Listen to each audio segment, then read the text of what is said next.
الحق وزهق الباطل إن الباطل كان زهوقا. جاء الحق وزهق الباطل إن الباطل كان زهوقا. بالله من الشيطان الرجيم. بسم الله الرحمن الرحيم. ألف لام ميم. ذلك الكتاب لا ريب فيه هدى للمتقين الذين يؤمنون بالغيب ويقيمون الصلاة ومما رزقناهم ينفقون والذين يؤمنون بما أنزل إليك وما أنزل من قبلك وبالآخرة هم يوقنون أولئك على هدى من ربهم وأولئك هم المفلحون. صدق الله. سورة البقرة شروع دې مخکې موږ حروف مقطعات باندې بقدر ضرورت بحث کړی ولو. ذالک اسم اشاره ولی استعمال شوی ده؟ حالانکه قرآن کریم چې کوم دی هغه نږدې دی، یا د ذالک مشار الیه چې کوم دی هغه نږدې دی.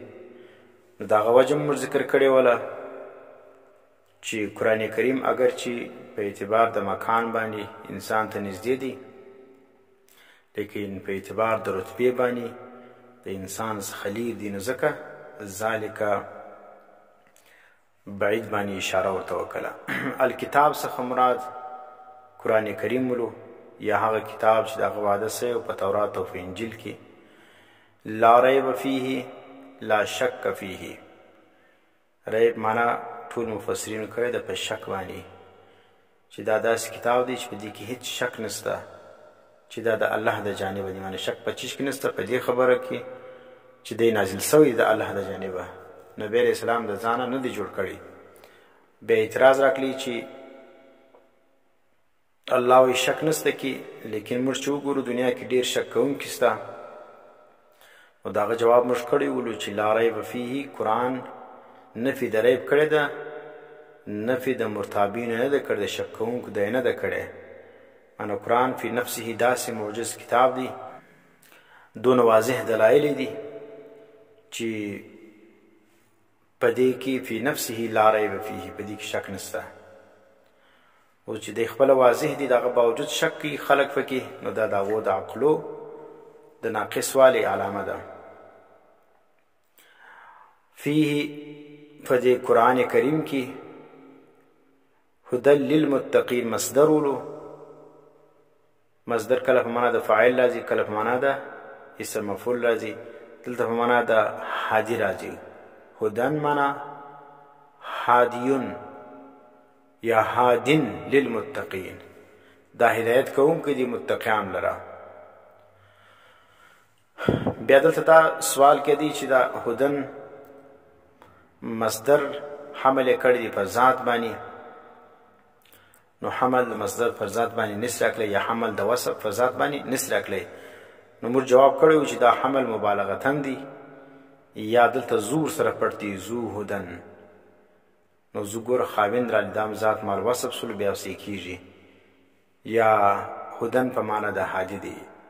للمتقین د پاره د متقیانو د تقوا معنا مې کړې وله، لغوي او اصطلاحي. د تقوا مراتب مې ذکر کړي ولو.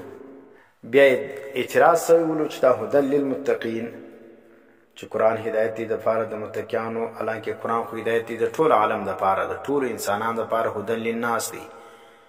نو موږ جواب کړی ولو چې هدى للناس دی، خو لیکن دلته هغه کسان ذکر کړي دي هدایت دی د هغه چا دپاره، معنا چې د قرآن په هدایت باندې فایده اخیستونکي کسان څوک دي؟ هغه متقین دي. پس قرآن کریم هدایت دی د ټولو انسانانو دپاره. نو دا متقین خاص کړي په څه وجه باندې دي؟ یو وجه دا چې فایده اخیستونکي، دویم دا د شرافت د وجې، تشریفا لهم. ولی لانهم آمنوا وصدقوا بما فیه. د دې د شرافت د وجې الله پاک دې ذکر کړل چې معنا دا کسان چې کوم دي هغو قرآن باندې ایمان هم راوړی دي، تصدیق هم کړی دي، وینې. نو ځکه دا دغه. او بل وجه ذکر کړی ده هدى للمتقین ای کرامة لهم